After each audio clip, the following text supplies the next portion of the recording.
શું તમારું પણ વજન તેજીથી વધે છે? માટલા જેવું પેટ બારે આવી જાય છે? યદિ તમારું વજન વધે છે અને તમે ચાહો છો કે ઝડપથી એ વજન ઓછું થાય તો આ વિડીયો સિર્ફ ને સિર્ફ તમારા માટે છે.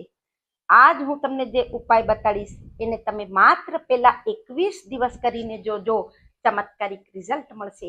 માટલા જેવું ઢમઢોલ પેટ અંદર થઈ જશે. અને સાથે આપણે એ પણ જાણશું કે વજન વધવાનું શું કારણ છે અને અંતમાં તમને એક બોનસ ટિપ્સ પણ આપીશ જેનાથી વજન ઝડપથી ઓછું થશે. હું Kalpana Rathod, acupressure acupuncture therapist, diploma in alternative medicine. સૌથી પહેલા વજન વધવાનું જે મુખ્ય કારણ છે એ છે આપણે આખો દિવસ બેસીને લેપટોપ, મોબાઈલ, કમ્પ્યુટર ઉપર કામ કરીએ છીએ અને શારીરિક શ્રમ બિલકુલ ઝીરો. શારીરિક શ્રમ આપણે કરતા જ નથી. ના આપણે યોગા પ્રાણાયામ કરીએ છીએ, ના વોક કરીએ છીએ અને કોઈ તરહનો શારીરિક એક્ટિવિટીઝ આપણી બિલકુલ ખતમ થતી જાય છે. બીજું કારણ કે આપણે જે ખોરાક લઈએ છીએ, ભોજન લઈએ છીએ, ખાનપાન છે એમાં વધુ પ્રમાણમાં મેદાવાળી વસ્તુ, ઓઇલી, સ્પાઇસી, ચટર પટર, સમોસા, આવી બધી વસ્તુ જે કે આપણે રાત્રે લેટ કરીએ છીએ અને તરત ખાઈને સૂઈ જાય છે, એનાથી વજન વધે છે. ત્રીજું કારણ એ છે કે આપણે સમય બે સમય સૂઈએ છીએ, સમય બે સમય ઉઠીએ છીએ અને સ્ટ્રેસ એટલું વધુ લે છે. અને જે તમે વધુ ગળ્યું ખાઓ છો, કોલ્ડ ડ્રિંક પીઓ છો, એનાથી વધુ પ્રમાણમાં સાકર શરીરમાં જાય છે, એનાથી પણ એક્સેસ ફેટ વધે છે. હવે આ તો કારણ જાણી લીધા. ઉપાય કેવો કરવો?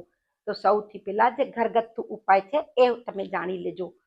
રાત્રે તમે 1 ગ્લાસ પાણીના અંદર 1 નાની ચમચી મેથીના દાણા, 1 નાની ચમચી ત્રિફલાનો ચૂર્ણ, 1 નાની ચમચી અજમો એમાં ઉમેરી દેજો, 1 ચમચી ધાણા, 1 ચમચી વરિયાળી.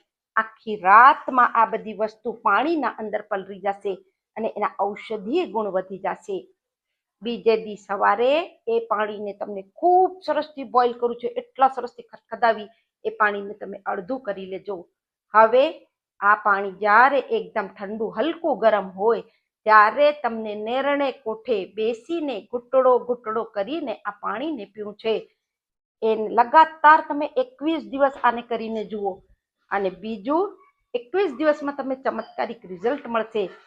બીજું તમને એ કરવું છે કે જ્યારે તમે ભોજન લો છો તો સૌથી પહેલા વધુ પ્રમાણમાં તમે સલાદ લઈ લો, એટલે 25% તમે એમાં સલાદ ખાઈ લેજો અને થોડું તમે અનાજ છે એને ઓછું ખાજો. એનાથી સલાદથી તમારું પેટ પણ ભરી જશે અને વજન પણ નહીં વધે. અને બીજી તમને એ ખ્યાલ રાખવું છે કે જે રાત્રિનું ભોજન કરો છો એને તમને સુવામાં 3 કલાકનો એટલીસ્ટ ગેપ હોવો જોઈએ. તમે 7 વાગ્યાના પહેલા જમી લેશો તો ધી બેસ્ટ. અને રાત્રિનું ભોજન તમને હલકું લેવું છે, જેમ પેલા મગવાળી ખીચડી ખાતા, ધી બેસ્ટ. તમે હલકામાં હલકો ભોજન તમને રાત્રે લેવું છે. ભારી ખોરાક બિલકુલ રાત્રે તરેલું મસાલાવાળું એવું બધું બિલકુલ નથી કરવું. હવે અંતની જે બોનસ ટિપ્સ છે એ ટિપ્સ એ છે કે તમને કપાલભાતિ પ્રાણાયામ, આ તમને યદિ તમે એમાં સર્ચ કરશો તો તમને મળી જશે કે કપાલભાતિ પ્રાણાયામ કેમ કરવું છે. મહિલાઓ માટે 200 સ્ટ્રોક અને પુરુષો માટે 250 સ્ટ્રોક. એને પણ તમને સવારે નેરણે કોઠે કરવું છે યા સાંજે તમને ભોજનની અડધીથી પોણી કલાક પહેલા એ કપાલભાતિ પ્રાણાયામ કરી લેજો. એનાથી જે તમારું પેટ માટલા જેવું નીકળી ગયું હશે એ ઢમઢોલ પેટ અંદર થઈ જશે, વજન પર ઓછું થશે. આ તમે જરૂર 21 દિવસ મારા કહેવાથી તમે કરીને જુઓ. વધુથી વધુ લોકોને શેર કરો, કારણ કે જાણકારી તો બહુ જ નાની છે પણ બહુ જ મહત્વપૂર્ણ છે. સ્વસ્થ રહો, મસ્ત રહો, ખુશ રહો. નમસ્કાર.